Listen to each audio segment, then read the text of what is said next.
ஓம் நமச்சிவாய. Once again coming back with Amarnath astro YouTube channel. இன்றைய நாள் பலன்களை நம்ம இன்றைக்கி பார்க்கலாம். இன்றைக்கு பார்த்திங்கன்னா சனிக்கிழமை 11 அக்டோபர் 2025. இன்றைக்கி பார்த்திங்கன்னா சூரிய உதயம் 6 மணி 1 நிமிடத்திற்கு தொடங்குகிறது. இப்போது விஸ்வாசுவ வருடம் புரட்டாசி மாதம் 25ஆம் நாள். இன்றைக்கி பஞ்சமி திதி அப்படி பார்த்திங்கன்னா 4:43 சாயந்தரம் வரைக்கும் இருக்குது. இன்றைக்கி நட்சத்திரம் ரோகிணி நட்சத்திரம் 3 மணி 20 நிமிடம் பிஎம் வரைக்கும் இருக்குது. அதாவது மதியம் 3:20 வரைக்கும் ரோகிணி நட்சத்திரம் இருக்குது. அதற்கப்புறமா வர்றது மிருகசீரிஷம் நட்சத்திரம். ரோகிணி நட்சத்திரம் சந்திரன் உச்சமாக இருக்கிற நட்சத்திரம். சந்திரன் ரிஷபத்தில் இருந்தால் ரோகிணி நட்சத்திரம், அது உங்களுக்கே தெரியும். இந்த நாள் பலன்கள் எல்லா ராசிகளுக்கும் எந்த மாதிரி வெற்றியை கொடுக்குமா அப்படின்னு பாசிட்டிவான பலன்களை சொல்கிறது தான் அமர்நாத் ஆஸ்ட்ரோ. அது உங்களுக்கே தெரியும்.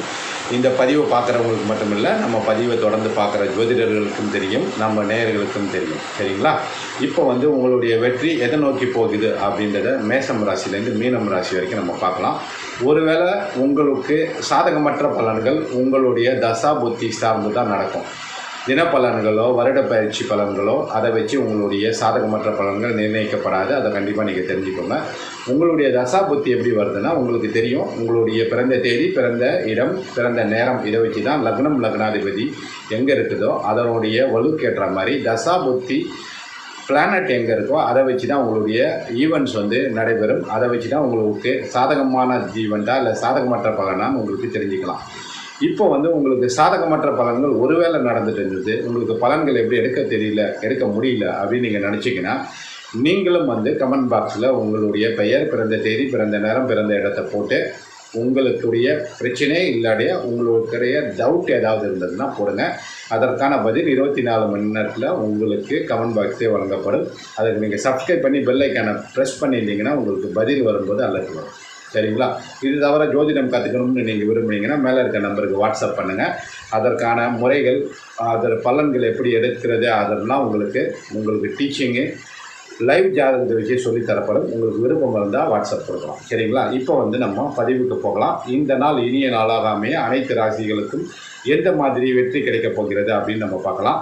இன்றைக்கி நம்ம ஏற்கனவே சொன்ன மாதிரி இன்றைக்கி ரோகிணி நட்சத்திரத்தில் இந்த நாள் துவங்குகிறது. ரிஷப ராசியில் சந்திரன் இருக்கும்பொழுது மற்ற கிரகங்கள் எங்கே இருக்குது அப்படின்னு பார்த்திங்கன்னா சனி வக்ரமாக மீனத்தில் இருக்கிறது உங்களுக்கு தெரியும். இயற்கை வக்ரமான ராகுவும் கும்பத்திலையும், கேது சிம்மத்திலையும் இருக்குது. சரிங்களா? கும்பத்தில் ராகு இருந்தால் கேது சிம்மத்தில் இருக்கும், அது எல்லாருக்குமே தெரியும். இதை தவிர குரு மிதுனத்தில் இருக்குது. இன்னும் சில தினங்களில் அவர் உச்சமாக போகிறார். இதை தவிர பார்த்திங்கன்னா மற்ற கிரகம் சூரியனும் சுக்கிரனும் கன்னி ராசியில் இருக்காங்க. புதனும் செவ்வாயும் துலாம் ராசியில் இருக்குது. சரிங்களா? இப்போ மேஷ ராசிக்கு எப்படி இருக்கும் அப்படின்னு பார்த்தீங்கன்னா சிம்பிளாக சொன்னால் மேஷ ராசிக்கு 2ல் சந்திரன் இருக்குது, மிகப்பெரிய யோகம். 4வது அதிபதி 2ல் உச்சமாக இருக்கிறது. தாய் வழி ஆதரவு கிடைக்கும். வீடு நிலம் போன்றவற்றின் மூலம் லாபம் கிடைக்கும். இல்லை வீடு வாங்கணும், வீடு விற்கணும், எது பண்ணிங்கனாலும் வீடு நிலம் போன்றவற்றில் இதிலெல்லாம் பெரிய அளவில் லாபம் கிடைக்கும். விவசாயம் பண்ணுறவங்களுக்கு அதன் மூலமாக பெரிய அளவில் வெற்றி கிடைக்கும். அதற்கான ஒரு அடித்தளமாக இந்த நாள் அமையும். சரிங்களா? இப்போ ரிஷப ராசிக்கு எப்படி இருக்குன்னு பார்த்தீங்கன்னா ரிஷப ராசி அதிபதி நீச்சமாக 5ல் இருந்தாலும் அவர் பரிவர்த்தனையில் இருக்கிறது விட்டு 5-6 பரிவர்த்தனைனால இது பெரிய யோகமாக மாறும் ரிஷப ராசிக்கு இந்த நாள். அது மட்டும் கிடையாது, சந்திரன் உச்சமாக இருக்கிறது ராசியிலேயே ஒரு சிறப்பு. அது எப்படின்னு கேட்டிங்கன்னா நீங்கள் ஒருவேளை மீடியா சம்மந்தமான துறையிலையோ இல்லை ஷேர் மார்க்கெட்டிங் ஏஜென்ட்டாவோ இல்லை ஷேர் மார்க்கெட்டிங் பண்ணிட்டு இருந்தீங்கன்னா பெரிய அளவில் லாபம் இன்றைக்கி கிடைக்கும். ஷேர் மார்க்கெட் லீவாக இருந்தாலும் இன்றைக்கி அந்த முன்னேற்றத்திற்கான அடிக்கோலாக இந்த நாள் சனிக்கிழமை அமையும். ஒருவேளை குழந்தை இல்லாமல் இருந்த தம்பதிக்கு இன்றைக்கி குழந்தை பெறுவதற்கான சாத்தியக்கூறுகள் அதிகம் அப்படின்றது தான் இந்த ரிஷப ராசிக்கு இன்றைய பலனாக சொல்லப்படுகிறது. அடுத்து மிதன ராசிக்கு 5ல் புதன் 4 மற்றும் 5 பரிவர்த்தனை. அது என்ன மாதிரி யோகம்னு பார்த்தீங்கன்னா வெளி ஊருக்கு வேலை ட்ரை பண்ணிகிட்டு இருக்கவங்களுக்கு இன்றைக்கி கிடைக்கும். அது தவிர புதிய முயற்சி எல்லாமே வெற்றி கொடுக்கும். குழந்தைகள் மூலமாக வெளிநாட்டில் குழந்தைகள் இருந்தாங்கன்னா அவங்க மூலமாக நல்ல செய்தி உங்களுக்கு கிடைக்கும். குழந்தைகளுக்கு திருமணம் ஆகலாம் அப்படின்னு முயற்சி செஞ்சிங்கனாலும் இன்றைக்கி அதற்கான சாத்தியக்கூறுகள் அதிகம். அதற்கான வரன்கள் உங்களுக்கு சேரும். அடுத்து கடகராசி அதிபதி சந்திரன் உச்சமாக இருக்காரு. ஏற்கனவே சொல்லியிருக்கோம். 11ல் சந்திரன் உச்சம் அடைவது பெரிய அளவில் லாபத்தை கொடுக்கும். எந்த தொழில், எந்த வேலை எது செஞ்சிங்கனாலும் இன்றைக்கி அதற்கான முற்போக்கான முன்னேற்றம் கிடைக்கும். அதில் லாபமும் கிடைக்கும். ஒருவேளை இன்க்ரிமெண்ட்டுக்கு வெயிட் பண்ணிட்டு இருந்தீங்கன்னா இன்க்ரிமெண்ட் கிடைக்கும். போனஸ்க்கு வெயிட் பண்ணிட்டு இருந்தீங்கன்னா போனஸ் கிடைக்கும். ஏன்னா 2வது அதிபதியும் பார்த்திங்கன்னா உச்சமான புதனோட வீட்டில் இருக்கிறார். உச்சமான புதன் பரிவர்த்தனையில் இருப்பதை விட்டு அந்த சிறப்பான பலன்கள் கடகராசிக்கு கிடைக்கும்.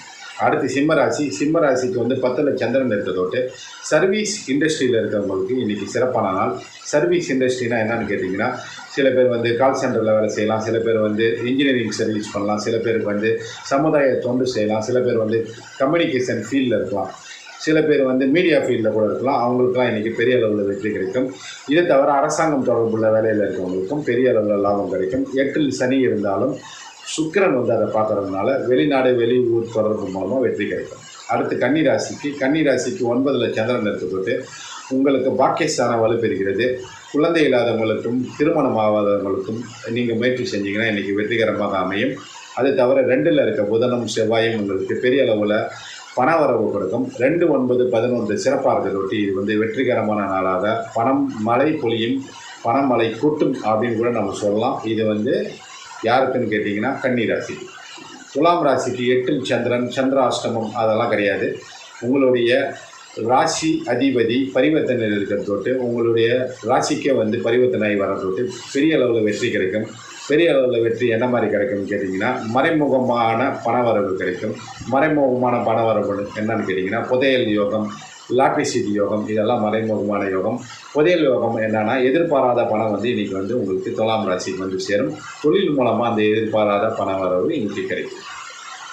அடுத்து விருச்சிக ராசிக்கு பார்த்திங்கன்னா, 7ல் உச்ச சந்திரன் ராசியை பார்க்குறது ஒரு சிறப்பு. உங்கள் ராசி அதிபதி 12ல் மறையிறதுனால உங்களுடைய வாழ்க்கை துணை மூலமாக பெரிய அளவில் லாபம் கிடைக்கும். உங்களுடைய பார்ட்னர்ஷிப் சம்மந்தமான வெற்றிலாம் இன்றைக்கி பெரிய அளவில் இருக்கும். அந்த பார்ட்னர்ஷிப் சம்மந்தமாக நீங்கள் தொழில் செஞ்சுட்டு இருந்தீங்கனாலும் உங்களுடைய பணம் வந்து பெரிய அளவில் லாபத்தை கொடுக்கும். 5ல் இருக்க சனி வந்து இதற்கு உறுதுணையாக இருப்பார். 5ல் சனி மட்டும் இல்லைங்க, 12ல் புதனும் இதற்கு சப்போர்ட்டிவாக இருந்து பெரிய முன்னேற்றம் விருச்சிக ராசிக்கு கிடைக்கும். அடுத்து தனுசு ராசி என்பது உங்களுக்கு தெரியும், கடவுளின் குழந்தையை ராசி அதிபதி பார்க்குறது பெரிய வெற்றியை கொடுக்கும். 6ல் இருக்கும் சந்திரன் மூலமாக நீங்கள் வந்து வீடு நிலம் வந்து கடன்கள் மூலமாக வாங்குறதுக்கு பெரிய அளவில் முன்னேற்றம் கிடைக்கும். வாங்குறதுக்கான வழி வந்து இன்றைக்கி கிடைக்கும். அடுத்து வந்து மகர ராசிக்கு சந்திரன் 5ல் இருக்கிறதுனால காதல் ஸ்தானம் ஆக்டிவேட் ஆகுது.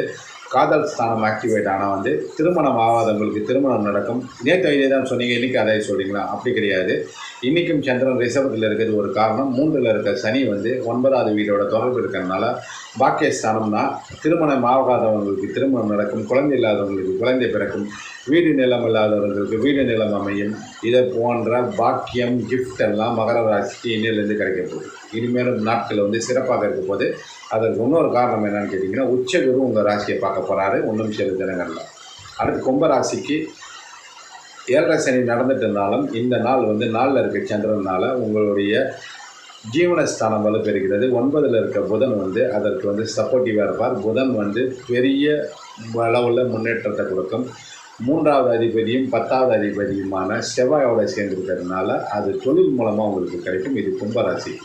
அடுத்து மீன ராசிக்கு ஜென்ம சனியாக இருந்தாலும் சுக்கிரன் 7ல் இருந்து பார்க்குறது பெரிய அளவில் முன்னேற்றம். அரசாங்க தொடர்பு மூலமாக முன்னேற்றம். அரசாங்க வேலைக்கு முயற்சி செய்கிறவங்களுக்கு ஒருவேளை ரிசல்ட் வெயிட் பண்ணிங்கன்னா இன்றைக்கி பாசிட்டிவ் ரிசல்ட்டு கும்பராசிக்கு கிடைக்கும் அரசாங்க வேலை தொடர்பில். அது தவிர பார்த்திங்கன்னா, உங்களுக்கு அரசாங்க வேலைக்கே முயற்சி செஞ்சுட்டு இருக்கவங்களுக்கு இன்றைக்கி வந்து நீங்கள் அப்ளை பண்ணிங்கன்னா அந்த வேலை கிடைப்பதற்கான சாத்தியக்கூறுகள் அதிகம். ஏன்னா அரசாங்கமான சூரியன் வந்து உங்களுடைய ராசியை பார்க்குது. இன்றைக்கி மட்டும் இல்லை, இன்னும் ஒரு 25 தினங்களுக்கு இது. சரிங்களா? இதுதான் இன்றைய ராசி பலன் சுருக்கமான பதிவு. சில பேருக்கு பணமழை கொட்டும், சில பேருக்கு புதையல் யோகம் உண்டாகும், சில ராசிக்கு பார்த்திங்கன்னா தொழில் மூலமாக முன்னேற்றம் கிடைக்கும், சில ராசிக்கு பார்த்திங்கன்னா இன்க்ரிமெண்ட் கிடைக்கும், முன்னேற்றம் கிடைக்கும்ன்றது பதவி உயர்வு கிடைக்கும். சரிங்களா? இதெல்லாம் இன்றைக்கி பல ராசிகளில் 12 ராசிக்கும் 12 விதமான பாசிட்டிவ் விஷயம் இருக்குது. சந்திராஷ்டமம் அதெல்லாம் யோசிச்சுட்டு துலாம் ராசிக்காரங்க நின்ற வேணால் இன்றைக்கி வெற்றி உங்களுக்கு தொழில் மூலமாக கிடைக்க போகுது. இந்த பதிவை பற்றி உங்களுடைய கமெண்ட்டை வந்து கமெண்ட் பாக்ஸில் போடுங்க. தொடர்ந்து நீங்கள் பதிவை பார்த்துட்டு இருந்தீங்கன்னா சப்ஸ்கிரைப் பண்ணிவிட்டு பாருங்கள். உங்களுக்கு வெற்றிக்கான வழி வந்து பலன்கள் மூலமாக இங்கே சொல்லப்படுகிறது மட்டும் இல்லை, உங்களுடைய ஜாதகத்தில் எப்படி உங்களுக்கு வெற்றி கிடைக்கும்னு இங்கே நாங்கள் சொல்கிறோம். அதை எப்படி பலன் எடுக்கணும்னு சொல்லித்தோம். சரிங்களா? அனைத்து ராசியினரும் சிறப்பாக இருக்க வாழ்க வளமுடன் என்று சொல்லி இந்த பதிவினை நிறைவு செய்கிறோம். நன்றி, வணக்கம்.